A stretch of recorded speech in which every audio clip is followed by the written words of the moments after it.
There's a couple of things that we need to address. And after the break, we realized that there's a couple of caveats. Clearly, the scale, the time-space displacement is obvious. Why? Um, each of the hexes here represents 10 yards. So in reality, right? Remember, it's not a simulation. It's a game, okay? Because we want to play the game in a way that allows us to do it, whereas in reality it would be really hard to do so because of the scale involved, the time space. Um, Clearly, the distance between the Panzer III and the half track is really close. I mean, when you count the hexes up, I think it's less than 120 yards. So 10, 20, 30, 40, 50, 60, 70, 80, 90, it's actually 100 yards exactly. Um, and clearly, on the steppes of Russia, a good gun will fire 600, 700, 800 yards on a clear day. It would even get up to 1,200 yards and close to a mile at least. It's it's kind of hard to believe that you can hit something that far, but the optics enabled it to be possible. Here, the size of this game table is about 250 yards, almost 250 yards, say, square. And that is a very close combat situation for cannons. And when we talk about, and this is the second point, so one is the time-space dilemma, or the compression, if you will, in order to really play the game. Uh, Actually, before I leave that, let me say, with firing it that close, it's really hard, conceivably hard to miss. And yet, when we play the game, you can miss the target. And in the horse and musket era or other eras, we don't necessarily say your cannonball missed the target. What we do say is because that, in that scale, you're talking about groups of hundreds of men. It's not a question of it having missed, it's just that it didn't have any effect. Here, we're talking about a tungsten core anti-tank round, a lead bolt, that is being fired at something and it misses. And in the reality of this time space, yeah, it missed the target. And in our rules in Hex Command Mechanized,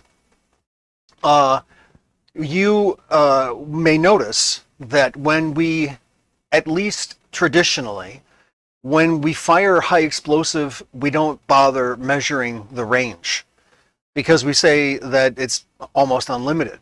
I mean, because the shell is going to drop over distance, but it's practically, well, doesn't the anti-tank round? Yeah, it does.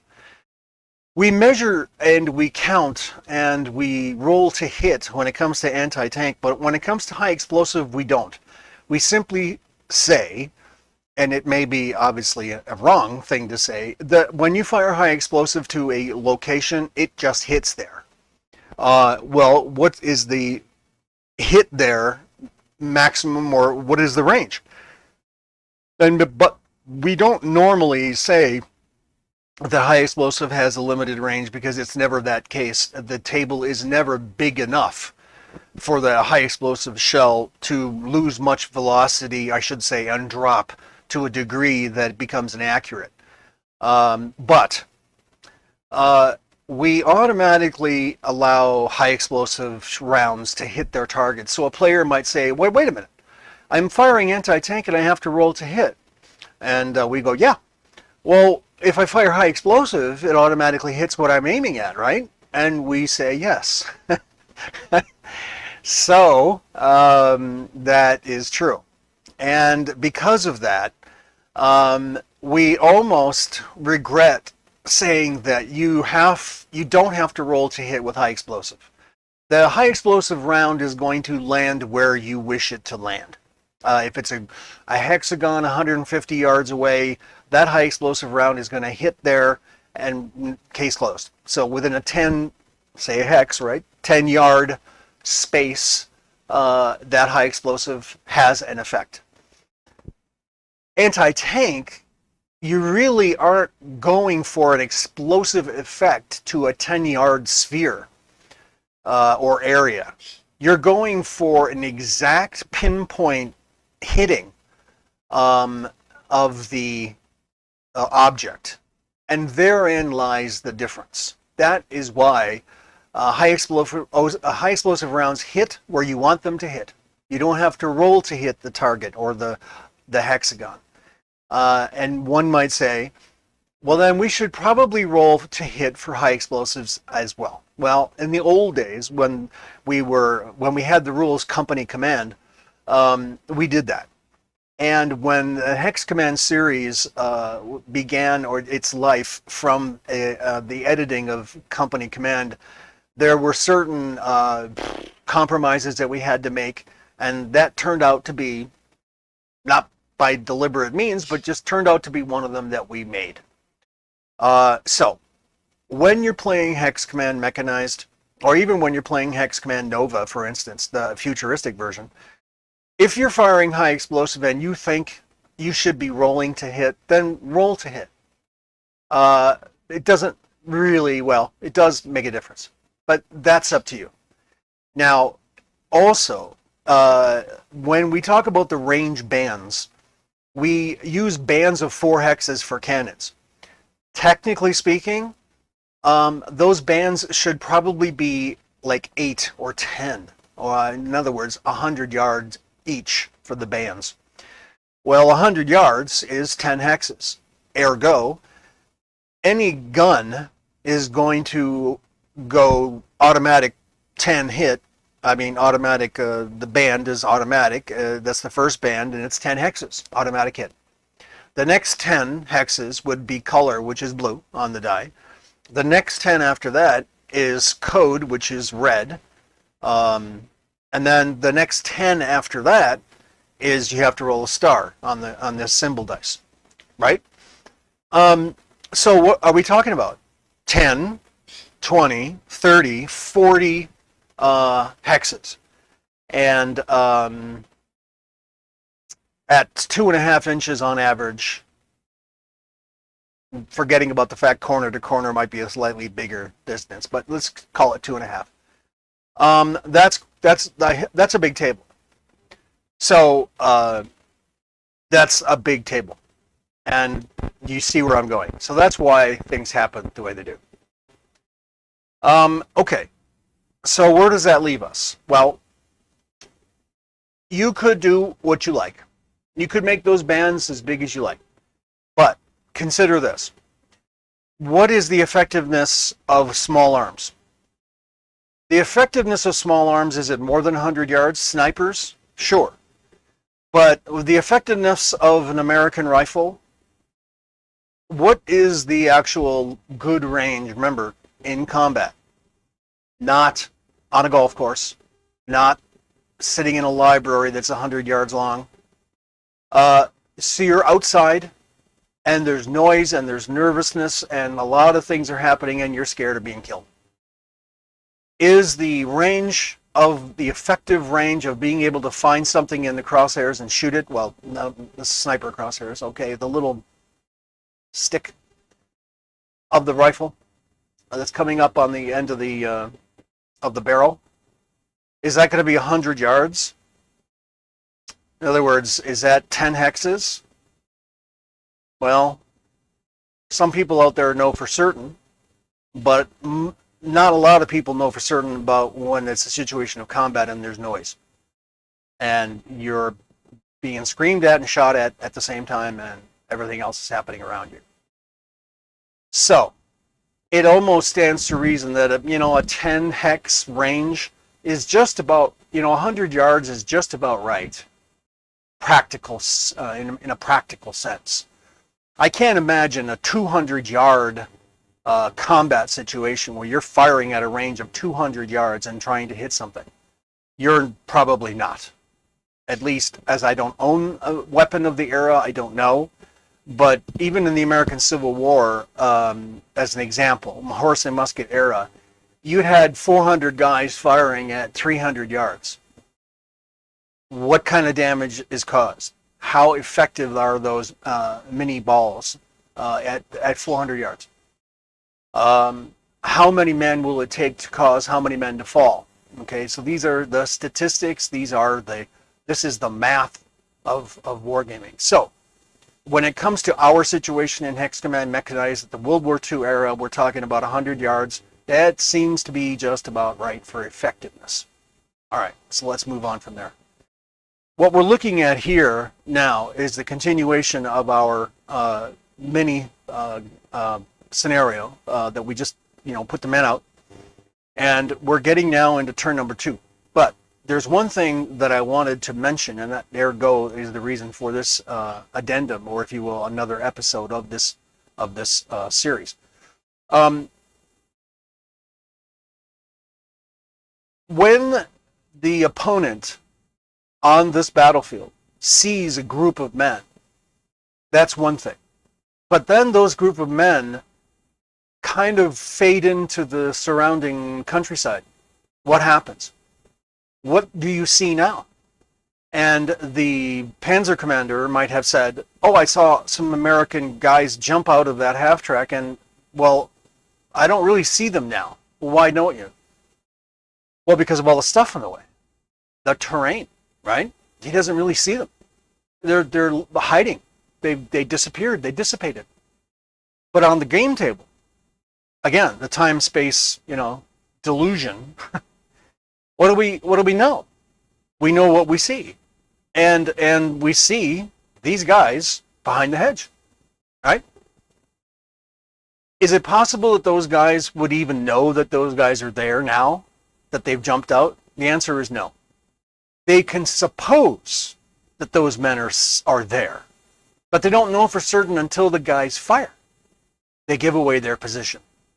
So, in truth, in a practical sense, you don't, of course, have to do this, but for gaming purposes, you kind of do.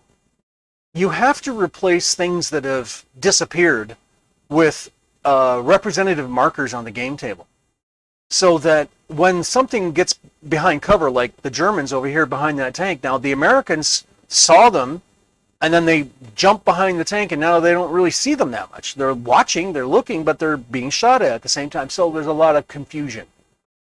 And they're going, okay, wait. And maybe they got binoculars, and they're looking, right? But, things are happening. Same goes with these guys right here. Okay? They're, on the game table, they're visible. And so the opponent goes, well, I'm going to fire there. Well, hold on a second. It really isn't realistic, even in a slight sense, to be able to say, yeah, just go ahead and shoot there. I mean, like Terry Kayback might just say, get the game on. Just fire. Who cares? But there are times when you're playing, and it's a casual game, and you might say, well, you know what, it's not that easy. It's really important, because there's not a lot of men involved, that you be somewhat more accurate as to what's going on. Representative markers really should be placed where these guys are, and here's an example. I got these fluorescent orange. I just picked them up. They were laying around somewhere. They should be placed down around these guys, so that one of these things, and including the actual stand, becomes the real marker. In other words, some of these are fake. When we put them down, you could say, okay, one of those things is real. Either the stand itself, that obviously, right, but it could be this one or it could be that one. Right? Same goes for this. So let's see what happens here. This is open here. So you could say, well, is it? That's possible obscurity, right?